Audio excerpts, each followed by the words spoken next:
Today is the commemoration of the faithful departed. This commemoration used to be known and is still known in some circles as All Souls Day. The word soul is a Greek concept and not a Jewish term. No one has really defined soul. The Greek word psyche, which can mean the inner person, sometimes the heart, sometimes what goes on within the mind, are all translations of soul. However, for the Jew, the human person was not a soul imprisoned in a body like for the Greeks, but for the Jew and therefore for Jesus, the human person was one composite whole. And that is why when the human person died, the entire person died. For the Greeks, however, the body was disparaged, and that's why you could kill the body, because then the soul would go to God. But the Jew had no concept of the soul. The Jew had only the concept of the human person as one composite whole. And that is why when Jesus goes to Gethsemane before his arrest, he is frightened and terrified. And that is why when Jesus goes to pray in Gethsemane in the Gospel of Luke chapter 22 verses 44, Luke will tell us Jesus sweated what seemed like great drops of blood falling to the ground. In other words, Jesus was extremely frightened before his death because he was a Jew and because he understood death as total oblivion. There was no theology of the resurrection at the time of Jesus. At the time of Jesus, there was only the understanding that there could be a rising from the dead, not of all, but only of the righteous. But what rising from the dead meant, no one really had defined. It was Jesus who rose first from the dead, who explained to everyone the meaning of the resurrection. And that is why in the creed which we recite, whether the Apostles' Creed or the Nicene Creed, we do not speak about the resurrection of the soul, we speak about the resurrection of the body. Because Jesus rose bodily from the dead and is now seated at the right hand of the Father. The commemoration of the faithful departed, therefore, after the resurrection of Jesus, is saying to us that for us as believers in Jesus, for us as Christians, life is only changed in death, not ended.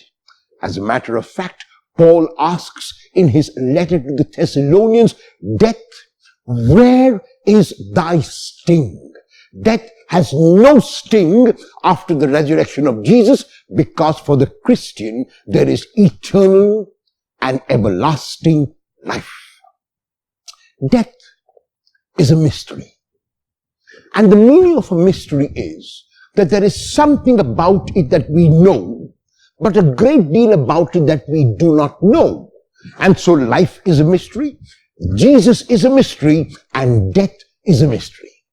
What we can know about death is that because we are all mortal and made of flesh and bones, every one of us has to die someday. We can also tell after a person has died through a post-mortem how a person may have died. But what we can never know about death, what will always remain a mystery, is why a person must die at a particular moment in that person's life. Why my Father? Why now? Could not my God have let my father live for another few years on this earth? Could God had not left my child live till he became a youth and an adult? Could not God let my husband live until we are more soundly on our feet? Could not God make my wife live until my children became older? These are questions we ask when God takes away from us without explanation someone whom we love so much. And every time we ask these questions, there is only silence on the part of God. But the answer to this silence is given to us by Paul in his first letter to the Thessalonians in chapter 4, when he says that we as Christians cannot grieve over death as those who have no hope. Our hope is in the resurrection of the Lord. Our hope is in the risen Christ. Our hope is in the Christ who lives with the Father. And so, our ancestors, and so our forefathers, and so the members of our family, and so our loved ones, whether husband or wife, or children or parents, or relatives or friends, are all alive with God. When Jesus is asked a question by the Sadducees who did not believe in the resurrection, his response to them is that our God is Emmanuel. Our God is a God with us. Our God is I am. Not a God of the past, not a God of the future, but a God of the now. The 14th century poet John Donne summarizes what death has to be for the Christian and what new life must be in his poem, Death Be Not Proud. This is what he says. Death be not proud. Some have called thee mighty and dreadful, but thou art not so. For those whom thou thinkest thou dost overthrow, die not, poor death, nor yet canst thou kill me. From rest and sleep, which but thy pictures be, much pleasure.